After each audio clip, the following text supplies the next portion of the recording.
Jay here, Stretford, Paddock. This is Paddock Live. This is live. We're here, we're live, and we're with Joe Smith. Yes, mate. How's it going, bro? Very well, actually. Do you know what I realised? What? Last night was a rare occasion where me and you were both at the game. Oh, yeah. Because it's usually one up to other, isn't it, lads? Yeah, both at the game, both watching United win. It's even rarer because United won. Let me just tell you something, Go Jay. Whether you like it or not, Manchester United won a trophy whilst Rangnick was manager of the first team. That is a fact, okay? So you can look at his Premier League win ratio all you want. Did Man United win a trophy last night, Jay? All right, let me Yes or no? Did Man United win a trophy? Yes. Is Ralph Rangnick the manager of Manchester United? Yes. All right, then. All right, Put it then. on his CV. All right. Put it on his CV. If we're going to play that Let game, the record show that Ralph Rangnick won the FA Cup. All right, if we're going to play that game then, yeah, I'm going to say, is Eric Ten Hag the United manager? Yes. And did Eric Ten Hag win a title last night? Yes. So therefore, Manchester United won a title Put last it on night. the thing. But Manchester United's manager won a league title last night. Yeah, there you and go. their other manager, yeah, he did. Manchester United's manager won a league title. I'm getting dodgy looks. It happened. This is it. We actually done the double. When you think about it. We won the FA Cup. Yeah. FA Youth Cup. The better FA Cup. And League. Arguably. Dutch League. Double. Yeah. That has never been done double before. winners, 21, Can you 22. sing that? I don't think so. And, you know, we did it in front of the fans. Thank you very much, Jay. When the Scousers won their trophies. Right. Anyway, enough of that. Pathetic. 5 subs and water breaks to win a title. Awful. Can we change any more rules for you? Jay, it's actually happening. It's What? kicking off. Secret meetings are taking place. Ten Hag, Murta, Van der Garg, possibly Steve McClaren, all in one room at last. Eddie the Eagle Edwards. It's happening. Yes. Man United have got a new manager. He's talking transfer targets. He's talking who he wants. Look at this. Look at this. What else we got on? What else are we going to talk I'm about about to today? say Before we come back to this. it's not a very secret meeting if we're talking about it. Like, on YouTube. I thought you were in the WhatsApp group. What? What's that? What? The WhatsApp group. Oh, yeah. This is a thing, innit? Baldness, or baldism, is like a form of sexism. Like, if you call someone a baldy or whatever, and forgive me if any baldies are watching, but I'm one of you lot, so I'm allowed to say it. If you call them a baldy, that's like calling a lady a bin. In the workplace. We should have said that. You're not allowed to do that. Do you know what I mean? So... Yeah, Jay, I was saying a word for a point, not that I'd use that language. No, good. But that is what you're not allowed to do anymore. No. So if anyone comes up to... That's Chris Rock. Yeah, exactly. You know what I mean? Do you know what I mean? He made a G.I. Jane joke, and next thing he's getting slapped up. So you can't do any of that anymore. It is a thing. So when Eric Ten Hag arrives, I don't want to hear you lot calling him bald. Yeah. Okay. You can call him bald, but not balder. Is that where you would draw the line? Yeah, if someone says, Jay, you're bald, yeah, it's okay. It's like if someone says... And we move on. Right. We're also going to be talking about what? Ligt. That's the crucial thing. Oh, are we? Part of this meeting. What is this meeting? De Is this Jong. just the wish list of nonsense? Yeah. I'd like Ligt, and I'd like a 21-year-old Lionel Messi. Yeah, all right. Let's just get in our magical contraption and make those things happen. We're not getting Ligt, though, are we? You know that Ligt is a real person. Yeah, alive but now. they're both people we're not getting. That is my point. Because we're not getting Ligt, are we? Don't know. Well, I don't De know. Jong. Depends what the news De is like Jong. tomorrow. De Jong. See, I like De Jong. And I would love to see him at Old Trafford. And he has played for Eric Ten Hag. And he is exactly what we need. The problems we've got... Well, the problem is, you'll tell me later what your thoughts on De Jong are. Why? Let's start with Ten Hag, shall All right, we? sorry. I thought we were moving along to that one. No. First of all, though, Abhinav Verma... Secret meeting. He said in his super chat, "This is not what I wished for when I said United manager will be lifting the league title this season." Good point, well made. Get involved in the chat in the comments. Let's have some more. Santa Notch says, he says evening. I think that's a reference to the old evening joke, innit? Red UK says, "What about ponytail baldy face?" That's a good point. You can still say that one.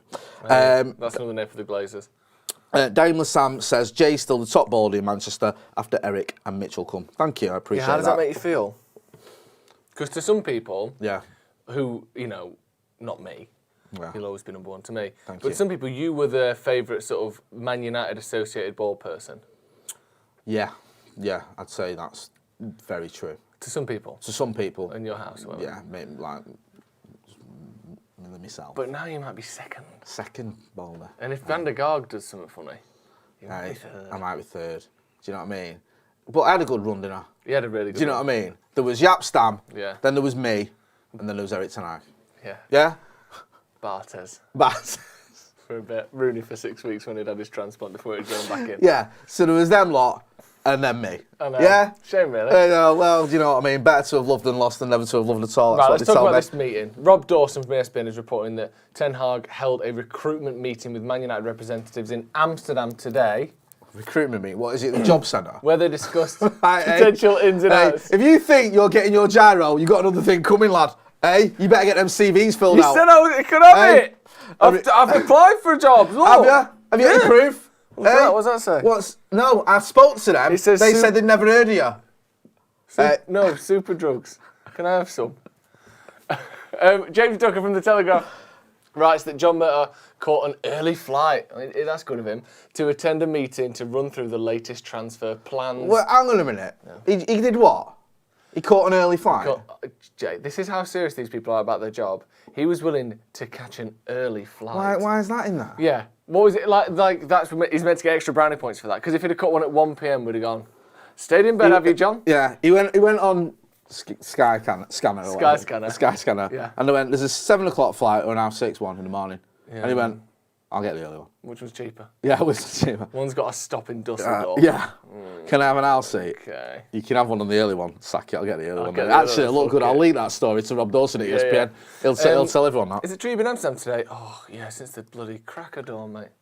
Cracker bloody dawn. It's still up from last night. Mostly when I got it was that early. What time did you get in? 1 a.m. But for the morning. I've been up since 3 days ago. I've said nothing of any worth in this meeting. I'm fucked. There's also another surprising face there, Joe, which we will get to later on. This meeting is what is going on. I love this meeting. I think this You've meeting. been there though. Yeah, I think you would massively disrupted this meeting. Well, here's what's come out of this meeting. Manchester United want De Ligt. Right, okay, they want him. Yeah, all right, I'll accept that. Barcelona may well be willing to sell De Ligt. Yeah, what? De Jong, sorry. Right, okay. Not De Ligt. I've said the wrong D. Okay. De Jong. John Murtough's going to be doing a lot of the job that Matt Judge used to be doing, Well, that sounds which is dealing promising. with the contracts and the negotiations of players. I'll give them all a clean slate. Yeah. Yeah, so John Arnold. Murtough gets a clean slate, Richard Arnold gets a clean slate. You know, I'll start laying into him as and when it requires it. But in a minute, okay, if you're making these moves, let's see it. And I don't mind the fact that we've got someone with a footballing background in No. John Murtough doing one of the footballing jobs. I know, obviously, contracts and negotiations have a very heavy financial side, and I can see why the Glazers or the Woodward, whoever made that decision, put someone like Matt Judge in there, who is a financial person, because we're giving him money, so it must be a financial decision. But really, who gets what and why they get it is a footballing decision, not a financial decision. Really, rewarding players for what they do on the pitch and off it should be made by a person with a footballing background. So I'm glad that that's happening, if nothing else. Yep. I like that these meetings have started straight away, don't you? I like because their league hasn't finished yet. I know Ajax won the league last night. They're 4 points clear with the game a game to go, but their league has still got a game to go in it. Yeah. And we're already having these meetings of right. Let's sort out what's going on here. You've won the league. Next day meeting. Love that. Really do enjoy that a lot. I know, this is it because, that's what you want. You want that sense of planning, that sense of urgency, that sense of knowing what we're doing that we've not had before, have we? We're the club that had imposters trying to sign Ander Herrera. We're the club that tried to sign, Fabio Contrao at 10:30 on deadline day. Do you know what I mean? We're the ones that signed, that paid over Marouane Fellaini's buyout clause. Yeah. Do you know what I mean? We just make For anyone so who doesn't many. remember that, just give the rough details of what happened there very quickly. With Yeah, Fellaini. well, this is all one transfer window, by the way. This is the first summer after Fergie left. Fellaini, his buyout clause, I think, was 22 million. Yeah, that was reported. Yeah, we waited till 2 days after his buyout clause and then paid 24 million because there was obviously a deadline on it. Then we were chasing Ander Herrera. People turned up to negotiate. It turned up they weren't representing Manchester United. They were just imposters. Then we made a sort of 11th hour bid to get Fabio Contrao on deadline day at 10:30 at night. And Real Madrid were like, well, no, because we've got absolutely zero chance of replacing him in that amount of time. It was just shambolic. Yeah. Now you'd think, okay, it was the first summer since Fergie retired. David Gill went with him. So it's going to be, you're going to have patchy, sort of, what you call teething problems, sorry. But then you fast forward until recent summers, and again, it's been pretty shambolic. Edinson Cavani arrives late so he can't play in the Newcastle game, even though he's a free agent with no club. We'll leave it that late. And, you know, whether we should have signed him is a different story, a different debate. It's just one of those where you don't think like there's been a proper plan. Even Donny van der Beek, who was our marquee signing, don't forget. Yeah. Was there a plan for him? Did we know what we were going to do with him? No. Was he Ollie's choice? It just seemed a little bit haphazard. Now you've got Erik Ten Hag, you've got John Murtagh, you've got... who else was it you named in this meeting? Mitchell van der Gaag. They're present. It seems like there's a little bit more of a coherent sort of strategy in place. Is it going to work? I don't know. But like I said earlier, I will give people a chance, and I'll give these a chance to see what they can do. Definitely. Yeah. Definitely.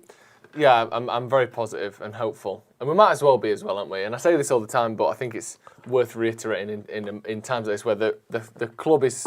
The first team is so shit at the moment. Rangnick isn't able to get hold of these players whatsoever. We're losing every week to whoever we play. And then you look forward to next season and you think, well, we're miles away. It's not going to be good. It's going to be another bad season. But let's just be optimistic. You got this summer where there'll be transfers coming in, players leaving, loads of ins and outs, and you'll find yourself getting excited because when things happen, it just is exciting. And then you'll have this wave where you go, oh, but it's not going to make a difference. It's still going to be the same. Just allow yourself to be optimistic. Because if it's shit in the end, you'll feel shit regardless. But if it isn't, and you never let yourself enjoy it along the way, then you might kick yourself. So this summer, I am going to be so disgustingly optimistic for next season. Every single player we get in, I'll never have heard of him. I'll watch him on YouTube. I'll declare him the next best thing in the world, and I'm going to be absolutely loving it next summer. At the start of the season. So just enjoy it. Is that breaking, Baggers, or is that? 12 minutes ago, what's happened? 12 minutes ago, if I was to say to you, who's the greatest assistant manager we've had in the 90s?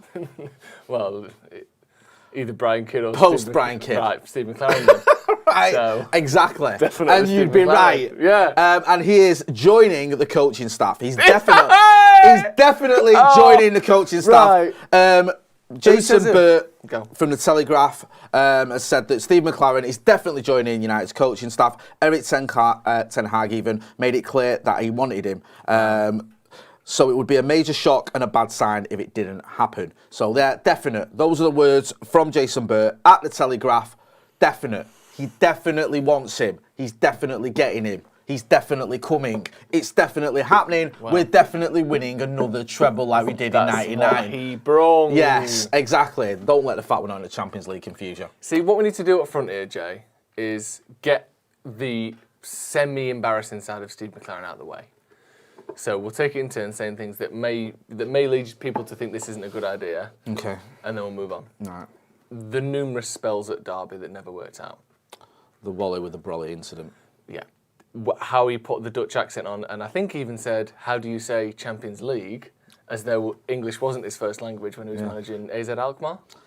Yeah, wherever it was. That was bad. Wasn't he manager at Middlesbrough when they got beat 4-0 in the UEFA Cup final? I think he was. Yeah. And I'll just say another one of the times at Derby that didn't work out. So that's out of the way. Did he manage Newcastle? Am I imagining that? Yeah. How long for? Basically got us relegated. So we'll put that on the list as well. So what we're saying is Steve McClaren comes with baggage. But he was the assistant manager in in English football's greatest ever season, right? 1999. He's got credibility to that, certainly as far as United fans are concerned, or as far as I'm concerned. And he's clearly got what it takes as an assistant manager. You can question him as a main manager, but even though it seems slightly unusual, I'm relatively excited by that. What do you think to that? No, I am. I think he's obviously a talented coach. He's worked with Ten Hag again. It's important that you get people you want people that you know and have worked with, and you've got a good relationship with them. He's got that. He knows Manchester United. He's still, let's not forget, the only coach, the only assistant manager in English football history, at the moment anyway, to win a treble. Yeah. There's no one else who could go in that dugout who can say, I've won a treble before in England. They haven't. Except United's last manager. No, there isn't. Right. Ollie didn't do that then. as a coach, Sorry, as an my assistant mistake. manager. Yes. Ollie could say it as a player, yeah. Lots of players could say it. But as someone who was in that dugout, No, of course, yeah. there's only, unless Fergie comes out of retirement and says, I want to be your assistant, Eric. It's not going to happen, is it? So he's got that experience, he's got that success at United, he knows the club, and he goes back to an era where things were rosy. Now, people will go, well, Ole Gunnar Solskjaer was from the 99 team, and that doesn't always work out. Yeah, but Ole was a player. Steve McClaren's been a coach, and the thing that I like about it is there's something going on with him and Ten Hag where they obviously work well together. And if you've worked for someone and then you bring them in as your assistant, I think that's a good thing, not a negative. I think that is, because that shows you know what I mean. It worked out well before, and there's something you can both learn from each other. And let's not forget as well, yes, okay, Steve McClaren's managerial record is patchy. There's been some good spells. He got the England job. For that's what I mean. And he didn't win the Dutch title as well, didn't he? Was it 20? Or yeah, I think it was FC 20. And then he went to Wolfsburg, I think, where it all went a bit wrong there. But he did have success as a manager. And also, so it's not like he's a complete idiot. Do you know what I mean? And he knows the English Premier League. He does know English football. It's useful to have that sounding board. Even little things like the press. He's been England manager. Yeah. He's been hammered in the press, Wally with the brolly and all that, like I mentioned earlier. He'll know about that. He'll know a bit more than Eric Ten Hag will. Because Eric Ten Hag will not be prepared for the scrutiny and attention he's going to get as manager of Manchester United. Managing Ajax is nothing like managing United when it comes to the press attention. You are going to get absolutely hammered if things don't get right. Everything you say is going to be dissected and deconstructed like it's some sort of English literature class. He needs to be ready for that. Steve McClaren can come in and hopefully help protect him a little bit and just say, listen, you know what? I'm not telling him what to say, but just giving him a bit of a steer and helping him through it. Because Eric Ten Hag does need a little bit of help with that side of things. And hopefully, I think this is just sort of paving the way for him to get on with his coaching and do what he does best. And yeah, it kind of makes sense for me. I'm not going to go, oh, this is great. Steve McClaren's coming, we're going to win the league. But I think it is a positive move. And sorry to make this childish and very silly here for a second, Jay. If we just look at that picture of Steve McClaren there, if you look, his hair is almost like a sort of spun sugar nest. And if you squint your eyes a little bit, you can see the bald head underneath coming through. Yeah. I wonder if they'll make him shave it to take the role. So that we've got this sort of like bald-headed bench and you have to be bald to do it. Because you can see how it would come off, can't you? You see? You just see the actual head underneath there. You can see how he would become bald very quickly if he wanted to. Yeah, He's clinging on. It's been like that for a little while, hasn't it? I thought he was on his way out in like... Yeah, early 2000s. Yeah, but he's done well there. If he just shaves that, imagine Van der Gaag, Ten Hag, McClaren. Imagine he came in bald. Does that relegate me, though, to like fifth choice? Yeah. The absolute boys walking into Carrington. He's got his new bald head, still white underneath. It hasn't tanned yet because he's only just shaved it that morning. Strolling in. The absolute boys. Yes. Speaking of shaving something until it's bald, Manscaped. Yes. That, yes. As you can see, summer is here. The sun is shining, shirts are off. Oh, shirts are off. And your balls are smooth. You heard that right. Your friends at Manscaped, trademarked, are here to make sure your beach balls are as smooth as Floridian sand. Ooh. Steve Alison got annoyed with that. Floridian sand. Why? That's where the Glazers are, Florida, Tampa Bay. Yeah, they own the whole state, apparently. But they're Floridian sand. Talking of beach balls, you remember when that football hit that beach ball and went in past the Scousers? Yeah, that was mint, that wasn't good, wasn't it? Yeah, anyway. It's a Liverpool beach ball as well. It's so funny, Beautiful. eh? The irony. In summer, you'll want to kill some cold beers, although I won't. I don't drink. I'm a recovering alcoholic. It was one of those things. I used to take a lot of drugs and I had to stop drinking. You do alcohol-free beer? Why not? And drug-free Drugs. A lovely glass of alcohol beer and a nice, line of sherbet. A nice little baggie of drug-free drugs. But you won't need any of that because you've got Manscaped and their Performance Package 4.0 will keep the party going, but this time it's in your pants, Jay. And it's not going to kill the vibe with pubes peeking out your swimming trunks. Yeah. 4 million men trust Manscaped. What more of an endorsement do you need than that? Well, I'll tell you what you need.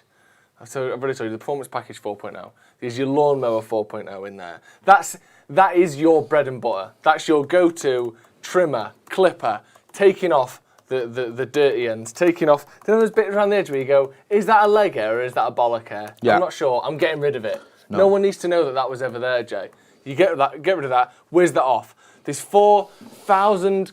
What's that mean? 4,000K 4,000k. How many Ks do you need? Listen, I'm not being a chump Kelvin? with I think that's Kelvin. 2,000 or 3,000k when you can get 4,000k. Yes. Well, do you know what I love? What? The LED spotlight. Yeah, you do. Yeah, I love all that. Yeah, it's got the on and off switch. I love it on and off switch. Do you know what I How mean? good is it when you buy a razor, you just turn it on and then... I won't fucking turn off. It's only got the one switch. It's got an off. Yeah, Yeah, it's got an off. It's not even got an on. Well, this has got off and on. So it's waterproof. You've got your light, you've got your 4,000k, because we love all that. Yeah. You've also got your anti-chafing technology in your boxer briefs that you get with it, part of your performance package. You've got the weed whacker, so you can get rid of your nose and ear hair, because a man of my age, 21, I need all that. Yeah. You've got the crop preserver ball deodorant, so you can stay cool in the sand, whether that sand is Floridian or otherwise. And you've also got... Cleethorpeian. Sorry? Cleethorpeian. Cleethorpeian sand. What's your favourite sand? An ampersand, probably. That shortens down words between, the and and the... I like that. Mine's the sands of time. Yeah, so you get all that, 20% off, using the code Paddock Live. Go to manscaped.com, that's 20% off, with free shipping, I hasten to add. Yeah. If I'm going to add it, if I'm going to add it, I'm going to hasten to add it. I always think that's the best way to add something. Yeah, definitely. Paddock Live, using code Paddock Live. Just try the performance package, trust me. All the stuff in there, you will use it, you will love it. Manscaped.com. Use the code Are Paddock you going to Live get some more stuff from Manscaped? Because you're a bit of a Manscaped fan, aren't you? I love it. I am. Got everything. We're going on a pre-season tour, aren't we? So we've got to look after ourselves. Yeah. When you hear that in the shower. It's not me blowing up an air mattress. Right. So you can stay next to my bed. What is it then? It's me shaving my asshole, Jay. Manscaped.com. Use the code PaddockLive for 20% off and free shipping. Right, what's next? What's next, my friend? So what? I know it's warm in here, innit? I mean, I like it warm, but it's too warm for me. There's warm and there's Can we get rid of that that's on the screen and then go to something that... Yeah, thank you. So we've got... Here we go. Do you know what? Right, can I tell you something? No. I'm not having a dig, right? Because I know this has become the new buzz sentence of Manchester United fan base, including some of our very good friends and our own channel. Buzz sentence. Yeah, but De Jong, 95% done. Yeah. Right? Now, this is from Gerard Romero. I think he's a Spanish journalist, and he says, there's a 95% chance that Frenkie De Jong joins Manchester United. Barcelona need to sell due to financial reasons. The operation will be closed for 70 to 80 million euros. Well, 70 right. I have an issue with this. Right. 95% done. What's that mean? It means you pull the knife out of the cake and there's just a little bit of juice. Do you know what I mean? Put it back in for 5 minutes. What point does it become 94 or 96? That's just so arbitrary, isn't it? I think what that means is he's saying, I believe this will happen, but I can't say 100% because I'm putting my reputation on the line if I do. Yeah, there's that. Now, I like De Jong and I'd love to see him at United, but it does seem like there's a bit of a way to go on this. Other journalists are sort of not dismissing it, but saying that, you know, you've got problems with this because we're not in the Champions League and he's a Champions League calibre player. There's the slight uncertainty with United. I know we're getting in Eric Ten Hag, but we've not had a great season, have we? You're not coming into a United team that's flying. There's also another fly in the ointment, like we didn't need enough of him, is that City are looking at him. Yeah. That's a hard sell if we're going to get him over City. Pains me to say, I never thought I'd say that sentence, but, you know, it is because they've got Haaland, they've got Champions League football, there's a chance they're going to be winning a title next season. It's going to be difficult. Now, the one bonus we have is the fact that we've got Eric Ten Hag who knows him. There could be, you know, something there where he gets on the phone and has that personal touch, you know, come and play for me again. That's the X factor, isn't it? Yeah, you've had success under me before. I know how to get the best out of you. Maybe even Donny van der Beek, maybe he gets the proper band back together and says, listen, Donny's in the team. I need you to come and join us. Why don't we buy Ligt while we're out and see if Chelsea want to sell us DH. Just go all out. Get him. Hey, do you know what I mean? Yeah. Let's just go back to Ajax 2019. Hey, it'll be a laugh. The boys. Hey. Eric, are you drunk? Fuck off. He's bladdered. What's going on? Steve McClaren going, come on, Eric. Come on, Eric. You've had enough now. Come on, you know. Let's get Crosby back. Getting Newcastle relegated again, are you? Hey? Yeah, you put on your Dutch accent, you dickhead. Shave your head, you. Right. Come on, Eric, let's get you to bed. Imagine, week 1, you get battered 4-0 in the first game of the season. Eric Ten Hag's not in a dugout because he's sleeping off a hangover. Fucking quit. Sorry, is that Eric Ten Hag on top of the North Stand? With his top off. Swinging around one of the flags like With the Glazers out tattoo on his chest. He's going there with a compass. What's happening? Eric, get down. Yeah, sorry. All that might not happen, to be fair. It could, though. Do you think Frenkie De Jong comes to Manchester United Football Club this summer? Well, here's what I want to get into. And I will get into some of your super chats as well, by the way, because I know there's a few that are lined up. So this is coming from the Spanish side, isn't it? Gerard Romero is from the Spanish side of things. He's bringing that perspective, right? For Barcelona, he's considered a tier 1 journalist. So that's like the equivalent of the likes of David Ornstein or James Ducker or Laurie Whitwell, that kind of level caliber for them. Yes. Now, if you believe him, let's say this was about who'd be an equivalent player for Manchester United. Let's say Rashford. If Laurie Whitwell came out and said there was a 95% chance that Marcus Rashford was playing for PSG next season, you'd think that was going to happen, wouldn't you? You'd believe that. If it was because Laurie Whitwell works with Carl Anka, because Carl Anka wrote Marcus Rashford's book, then yeah, I would. Right. I'd put that together. I get what you're getting at. You're saying Gerard Romero is that close to this on that side. That there must be something in there. Yeah. Now the other thing though is go on, please. So this came out, and then there was obviously a flurry of British journalists going, "Fucking hell, have we missed something here?" Because we didn't know that this was this likely. Right? They obviously trust him and believe him because, when a story is written by a journalist that no one believes, you don't see a flurry of BBC, ESPN, Telegraph, Guardian. They all had a story on this within about 2 hours. And they've clearly gone, scramble the phones, let's find out if this is true. Which means that they think there's a chance that it is. Then the British press all reported, this isn't as far done as it seems. De Jong doesn't really fancy coming to Manchester United. There seems to be a long way to go yet, even though United are interested. And then after that, there seems to be a second wave of Spanish press that are saying, no, you're right, De Jong doesn't really want to leave. You're right that there's other clubs interested, but Barcelona are just going to sell him anyway. So it's almost like, do you believe the Spanish side or the English side at the moment? And based on location, you would assume that the Spanish side would have somewhat of a heads up in terms of reliability and sources, wouldn't you? Yeah, no, you would. It's almost only the fact that I'm a sort of sceptical United fan where I think this probably isn't going to happen because it was a big story last night, wasn't it? It went everywhere. Yeah. And you saw Simon Stone and I think it was James Ducker and all the other regulars coming out with their version of the story, which seems to be either less informed or slightly less excited. But like I said, if this was a tier 1 journalist for Manchester United saying this about a United player, you'd think, well, that's the end of that then. Yeah. No, I hear that. It does sound like there's lots of ifs and buts, like any transfer. And also, I don't know, maybe that price is sort of doable. 70 million euros to 80 million euros is what? 60 odd million quid. It does seem like a big chunk of United's transfer budget because we don't have that much in the grand scheme of things, considering how many players we need to bring in. Maybe we can get rid of a few, we can bump our transfer budget up to closer to 150 million. Then you might think, okay, 150 million, spending 60 odd of it on Frenkie De Jong, who is going to go straight into that first team. That kind of makes sense. But I don't know, maybe it's just the cynicism and the sort of that so used to being disappointed that I don't want to allow myself to get carried away with this one. Definitely want to keep an eye on, and like you say, you make a very good point about the fact that it has come originally from someone who you would consider quite reputable in Spain. I'll get into some super chats because they've been building up and I know people will be waiting. Jagan G says, return the Premier League piss take, question mark. You can answer that. In the new season? Absolutely. Nice one. Rebecca Jade O'Sullivan, who's been a member of the first team for 22 months. Thanks for all your support as always, Rebecca. She says, Bailly, Jones, Martial, Tellez, Wan-Bissaka, Tuanzebe, Palestri, Marshall, and possibly Ahmad out the door for something then. Maybe, I don't know about, I think she's been a bit tongue-in-cheek with Ahmad.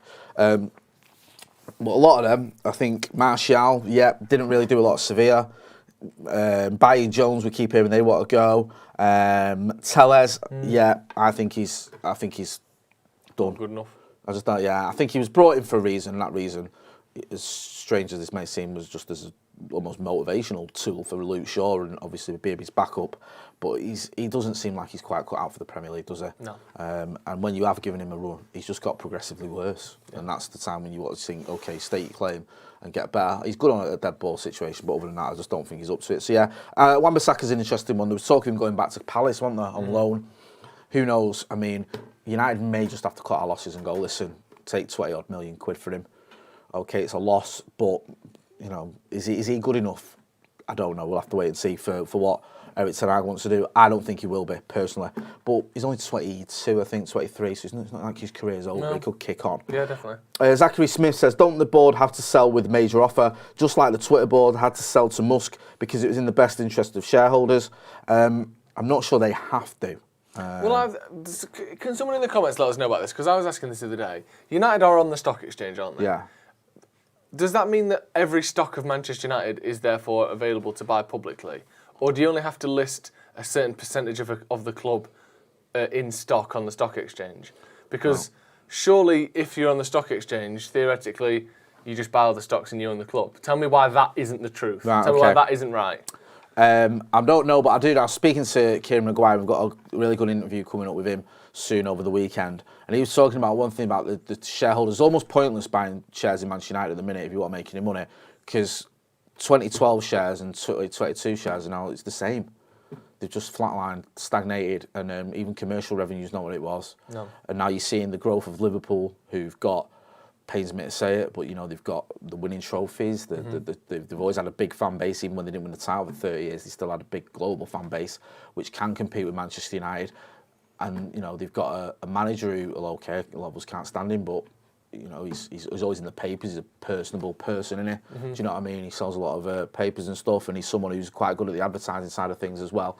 So it's one of those where you're looking at it and going, can United carry on the way they're going, and could that be a sort of pathway to the Glazers selling? That interview is out soon. You can watch that over the weekend and make your own mind up. Boise Bear says, Jay is a fellow baldy. I wish baldness to young Joe. Terrible seeing him stand there all smug with his beautifully conditioned long hair. So selfish. It's a good point, that. First of all, thank you. I don't wish baldness on anyone. And second of all, does make a good point. I'm not standing here smug. There's nothing. It's not a better or worse thing. No. It's just different. Different. Isn't it? Yeah. Being bald isn't worse than having hair. Necessarily. It's just different to having hair. Yeah. Okay. That's fair enough. Darren Cox says, I'm optimistic. Watch the highlights of Ajax's 5-0 win and see the players making runs for each other and one-touch passing. Can't wait for next season. Little Yo-Yo says, McClaren won a League Cup in 2004 and Dutch League with FC20. We are winning the league. Haha. Laughing emojis. On a lighter note, I'm optimistic. Maurizio P says he's Frenkie to Ten Hag, the Jorginho to Sarri. This super chat was brought to you by Dividends. Isn't Poch a nice guy?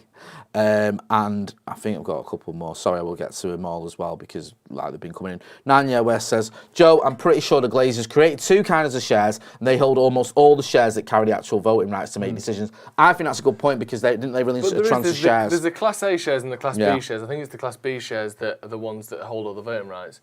But surely if they're shares, then they're for sale. No one knows, or is that? Do you know what I mean? This is the thing I don't get. If you own those shares, they're still on the stock market, aren't they? Or are they taken off the stock market? I just thought that was the valuation of them. I didn't think that meant they're actually there to buy. I thought that was just how much those shares are worth. Yeah. But I didn't think you had to sell it. If them shares are worth a £5 each, I didn't think that meant you can just go and buy them all. So a company like, this is so basic. So a company like Tesla, for instance, whose share price has absolutely skyrocketed over the last 2 years. Aren't all Tesla stocks, haven't they all been bought?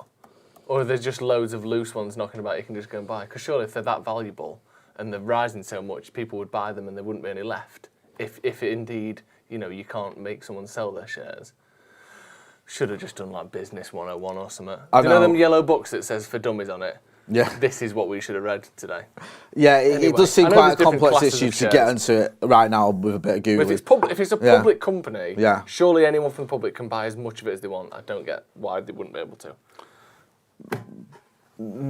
I don't know, because this is the thing, because, we don't forget, I know a lot of people that own shares in United in the 90s. And you had but those shares were valued and it was a compulsory purchase order that made them have to sell to the Glazers. Oh. So I don't know if it's just a My case dad of had some of them shares. yeah. I know quite a few lads that it was a shame because like you literally owned you owned a bit of the club, you owned a bit of the treble winning club, and now it's it's them parasites that've got it. Anyway. Christopher Kinnear, welcome to the first team. Let me just get into some of the non-super chats as well. Spectre says it's a stock exchange. Toby I says only about 25% of United is listed. There we go. Spectre says you can only buy what's for sale. Frost says the price of the share is the last price it was traded for between a seller and buyer. So there's lots of sort of people trying to explain this for us. We're thick on shares. I might get into shares, Jay. Coming tomorrow with a fur coat Christopher Kinnear says there are no publicly available shares for someone to take greater control of the club. That sounds about right. That's a problem that I've heard come up before. Is that because if that was the case, I think some people would just get together and start buying up shares. That's what I mean. But I think there's a problem with that, and I think like the shares. So shares. when you list a company, you can just list as little or as much of it on the actual stock exchange as you want. Yeah, I think that's it. Chris Novak, this is what I've heard. Each share is worth 0.0001% of the club, and it's also the voting rights. I think there's an issue with the shares that have been issued. Oh, so it's just an absolute sham then. Yeah. Someone else is saying something similar. Only about 25% of United listed on stock market, so you buy all the shares, you'll own about 25% of the whole Manchester United. So I think they've kept enough to keep control. Right. So even if you bought those, you can own a quarter. So it's just a sham then? We're learning about the stock market live here, Jay. I know, sorry. So basically, the stock market isn't there for people to own a company or to own any part of a company. It's literally there to just guess whether you think the value of that share will go up or down. P says, can you two do my tax return? Yeah. Yeah. Just do it. Give us an abacus and some crayons. Right, should we talk about... Yeah, my head's hurting. Yeah, mine is as well. Ten Hag wants to Ligt. Look at that. Bang. Speaking on Gerard Ramiro's stream, journalist Oriol Domenech claimed, I wonder if he's related to Raymond Domenech, claimed that Ten Hag wants to sign Matthias de Ligt. I'd love him at United. Would you? Yeah. It's good, isn't it? Remember when he was like, everyone was raving about him when he was at Ajax, weren't they? Like, oh, he's amazing. He's the greatest defender ever. And all that. And then he went to Juve and he was like, all right. It wasn't all that, was it? Is that going to happen? I don't know. I'm worried that we keep buying players like this. And I worry about this a little bit with De Jong as well. Like, Liverpool aren't buying players like this. When you say players like this, what do you mean? Players who have loads of potential, are a big name, but have never really proved it. People like Paul Pogba. People like, I say Harry Maguire, but Harry Maguire. People like him. People like De Jong. Where you're like, it's going to cost you loads of money. They're very famous, but have they ever actually done it? Yeah. You're spending like established player money on a player that Juventus' worst period in the last 15 years has been while he's been there. And I'm not blaming him for that, but at the same time, it's hardly a CV where you go, wow, look what you've done at Juventus. He plays for a big club, and he's good for them, but you're playing in Serie A and you're not winning anything anymore. Yeah. So how good can you, how much can you prove to me from your time at Juventus? The same with Barca. Yeah. You play for a big club and you've won some bits with them, but they're the worst they've been in 20 years. So, what are you proving to me? That's my only worry with them. Like I said, Liverpool are buying players from Porto and from Roma and Southampton and, places like that. RB Leipzig. Winners. Taplow, yeah. And they're getting the best out of them. They're not going out and buying big names that have already been traded around for 60, 70 million and kind of been worth it, but, willing to sell them. It just seems like he could come and just be Maguire. He's good in the air, he's good physically. What's his weakness? He's dead slow. Put them two next to each other. Like, it could be a disaster. I don't know. I'm not saying he's not good enough. I just worry about this type of sign. It's very Man United, isn't it? It does seem like we ignore the faults in players and just focus on the positives. Because you can focus on Matthias de Ligt and go, was arguably the most sought-after defender on the planet. Captain of Ajax when he was 19. Yeah, a bit of a prodigy. Still obviously a very, very talented player. Okay, he's not had the success at Juve he probably wanted to, but there's no denying that he's a very, talented young man. Still relatively young as well. 22, that's really young for a centre-back. Very young for a centre-back. Yeah. But then, you look at all those positives and then you ignore the points that you've made. Is he the right style of defender to play alongside Harry Maguire? And if he's not, okay, he might suit playing alongside Varane more. But how often is Varane going to play? Okay, do you know what I mean? Like, if you're going to pick a centre-back to play alongside someone, then you can't just rely on him to be playing alongside Varane. You got to have someone who can play alongside either Varane or Maguire or Lindelof, perhaps, because Varane's injured so often. And it's like with the Ligt, you feel like, okay, with Varane he'd probably be all right. With Maguire, it might not work, but there's a chance that he'll be playing alongside Maguire just as much as will Varane. Yeah. So that's another issue you've got that you can't ignore. Jay Witt says De Ligt is a leader of the line, which we don't have. Him and Varane would be great together. I'm not disputing that. I think that does work. Yeah, me too. As a combo. But my issue is Raphael Varane has missed almost half the season. Yeah. And it's like you can't just. This is what we do at United, and I'm guilty of it as anyone. We ignore the faults. Remember when Sanchez went to the dogs at Arsenal? He literally, for the last 2 months at Arsenal, was like a non-entity. Sulking, wasn't putting in performances. And we ignored all that and just went, oh, he spat his dummy out because he wants to move. Not he's in decline. No. Not actually he has lost a little bit of something. And he is just, on his way out. It's not that, it's he's upset. So we bought him for mega money anyway. And then what happens? He's just arguably our worst ever signing. Do you know what I mean? We ignore the part about Di Maria does not want to come to Manchester United. And Van Gaal doesn't know what to do with him. Don't worry about that. He's a Champions League winner. He's one of the best players in that Madrid team. It'll work out. And what happens, it's just a disaster. Yeah. Do you know what I mean? We have to look at this as part of a plan. Who's he going to fit in with? How does it work? Yes, I get it. Eric Ten Hag knows him, so this is like, again... That just help alleviate some of my worries. Getting the band back together, but Eric Ten Hag or whoever's working alongside him has got to say, listen, if you're planning on playing this guy, this kid, because he's only 22, like you said, alongside Raphael Varane, you need to be prepared for the fact that he also needs to be able to play alongside Harry Maguire or Lindelof because he ain't going to be playing alongside Varane for 40 games a season. No. Because Varane's just, at the minute anyway, he's made of glass, and I worry with Varane. I worry that, is this the beginning of the end for him? And I hope I'm wrong, but I'm not saying it is. But some players, when they start getting more and more injuries and they can't recover from them in time, you worry, like, is this going to become a thing where we don't see Varane putting in a 40-game season anymore? No. I hope I'm wrong. I really do, because he's, arguably our best defender. Santa Knox says, we're not a Galacticos club. Sam Stevens says, I watch it for a chat about Danny Welbeck in 1991. Yeah, that'll be on the Brew, the 1991 chat. Tomorrow, what else have you got for me, my friend? Garnacho. Fresh. Off his FA Youth Cup final brace last night. You were there, weren't you? Yeah, I was. As was I, but... Yeah, we were both there, not together, unfortunately. I had my lad and his mate with me. I had my dad with me. Yeah, so it was different ends of the spectrum. Yeah, different but equal. Different people for different needs.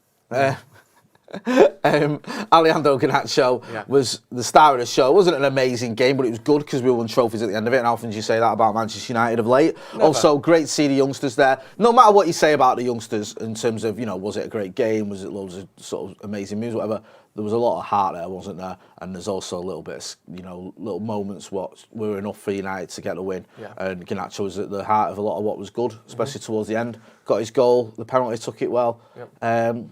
And got a late sort of sealer, if that's the right word, yeah. Good direct driving, bit of dribbling, bit of luck with the finish, but he got himself in a good position. And now he's looking to go back with improved terms on his contract, even though he signed his first professional contract in July, which that's nearly a year ago, let's be honest. This makes sense to me. Yeah. Because he is the star of the show. He's got Argentina caps under his belt. Everyone's talking about him. Did he play for him?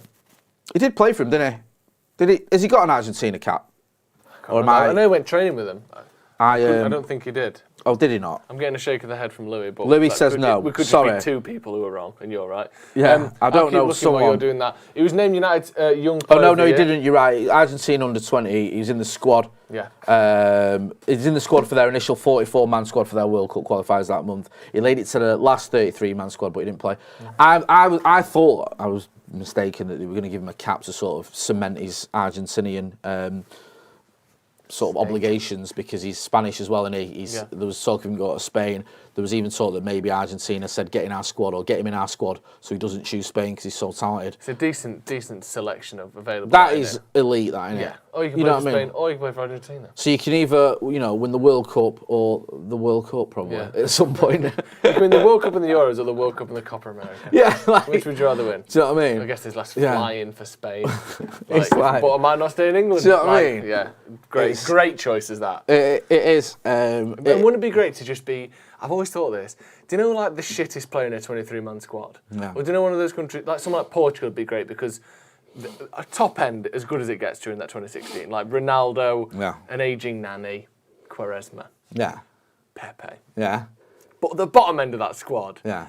some absolute duffers in that squad. But do you know what? Like. But how good would it be to be the 23rd best player in a squad for a not great team that won it, and just having a month holiday, just having a laugh? You know you're not going to play a minute. You're not really good enough to be there. You're not good enough to win one of the most prestigious tournaments in the world. But you get to just sit on the bench and have a great laugh with the lads. But I fucking love that. Wouldn't part of you say that, like, I always thought this, you know, in 2016 Euros? Yeah. Like, Eder, who scored the winner, like, he was a bit like, wasn't he? Yeah. Because he was at Swansea, didn't score a goal all season for him. Like, wasn't that good. No. He was English, you wouldn't have got near the England team. Average to poor player. Yeah. Not a good footballer. And he scored the winner. And it was a swinging leg from, 25 yards out as well? He's like, do you remember who was the kid for Wales? Was it Hal Robson-Kanu? Yeah, Robson-Kanu. Yeah. Who's played his whole career in, the Championship. Yeah, and he didn't even have a club at the time, I think, when he scored that. I think he got moved to West Brom or something. One of the best goals I've ever seen. Yeah, do you know what I love about that Cruyff turn as well? It was a proper Masters League, 38-year-old Cruyff turn. It was the slowest Cruyff turn of all time. It was a Cruyff 3-point turn. And I've never seen one of those before. I'm not taking it away. Turn. It was a proper my dad's having a go. Hey, watch and learn, son. And then he stuck it in still and got it. He beat him. Like, it's a quality goal. But Dad, come on, please. Yeah, I love that. I love it. And I always think that when you think of those players, I mean, I know he's got a lot more going on, but Mendy was a bit like that for France, wasn't he? Just like the mascot. He was just in the squad, didn't kick a ball, and got a World Cup at the end of it. Yeah. Do you know what I mean? Great. And it was like, if you're one of those players who's just in the squad, or third choice keeper, getting your medal. Or the 37-year-old right back. That kind of gets it. Like England rugby team to do that. Every so often they'll bring on someone that just looks like a dying hamster to just sort of jog on for the last 9 minutes. Like when the game's already won. One spinal bone all the way down because they're all been fused together. Just jogging on that. Fucking hell. 48-year-old. I'd love to be one of them. Bring him on. We've won the game. Get him on. Hey, like Benson Edges from Mike Bassett. Have you ever seen that? No, exactly. That. Yeah. That's me. Happy in the Super Chat says, great to see you lads. Just opened Internet Explorer. I read an article about Schneider. Should be excited about him. Yes. Internet Explorer. Yes, I missed the Wesley Sneijder rumours. Me too. The amount of stories I saw during that time that said, done deal, confirmed. Do you know the annoying thing is he'd have been so good for us as well. I know. We didn't have a player like that. No. At all. It's basically Bruno Fernandes, isn't it? Similar style, industrious, hard-working. It's the Glazers again, though, isn't it? It's like that summer where you get Jones, De Gea, was it Young as well? Yeah. And you're like, oh, that's a good window because you've bought 3 players. And it's like, yeah, but if you get him, it's a great window and you win the league next season. Because let's be honest, Phil Jones and Ashley Young had good times for Manchester United, but neither of them took us up a notch. No. Neither of them were better, really, than the people they replaced. David De Gea as well, it's like... De Gea, he's been a great goalie for United, but he's not better than Van der Sar. No. Schneider is better than who'd it have been, cleverly, who ended up playing there. Yeah, no, you're right, and it's like... That's the annoying thing. It's when we do this window where... I think it happened under Jose, we brought in 3 players, and he's like, oh, it's been a good window. I got almost all the players I wanted. We didn't get, who's the kid from Croatia, Perisic. Yeah. That's the one we didn't get. He was still smashing goals in Inter Milan, he was 28, or God forbid we buy a 28-year-old. And like you say, 5 years later, he's still absolutely he was, where was he at the time? I can't remember if he was at Bayern yet, or if he wasn't at Bayern yet. But then he went to Bayern, was brilliant for them, won a Champions League with them, then went to Inter and has won a league and literally won the cup with them yesterday. I think he scored a goal in the final. Like, he's still just one of those, again, industrious, hard-working, Jose Mourinho type winners. Yeah, we wanted him for a reason, had a plan for him. Yeah. And it's like, well, we've got the other players you wanted. You've got, I don't know whether it was the time when we got Matic and Lukaku and Lindelof, was it? Yeah. So you got them 3 players. Just didn't get the 4th one you wanted. But don't worry. The year after, he wanted a centre-back, didn't get it. Yeah. It's like, you have to go the whole hog. And this is what we've got to do very Ten Hag now. We can't be going, well, you wanted 4, we've got you 3. Because that 4th one can get you over the line. That can be the difference. And you look at how far behind we are. If Pep Guardiola, and it's not just now he's had all this success at City. Pep Guardiola said to the City board, I want 2 full-backs, a goalkeeper, a midfielder and a striker. He got all those. Yeah. And if halfway through it he went, actually, I'm replacing this goalkeeper, he's not good enough, and I want the second most expensive goalkeeper ever to replace him. They went, yeah, not an issue. But here at United, it's like, well, you've had your transfers now. Yeah. We've got to start going for it, man. Otherwise, we're going to get left even further behind. So I hope that Ten Hag gets his men that he needs. And as for Garnacho, yeah, get him signed up. He's a possible future star. Great stuff. Pinch Weasel says Ivan Perisic is on a free this summer, I think. Make sure you get involved in the comments and make sure, you are subscribing to the chat. We'll put a link in the chat. Let's hit that subscribe button. Let's get to 700,000 subscribers by the end of the season. With your support, we can do it. We've only got a week to get 665,000, whatever it is, but we can do that. It's possible. It's possible. Yeah. Do you know Also, what I mean? check out Manscaped as well. Link in the description. Buy the perfect package. Just give it a go. Trust me.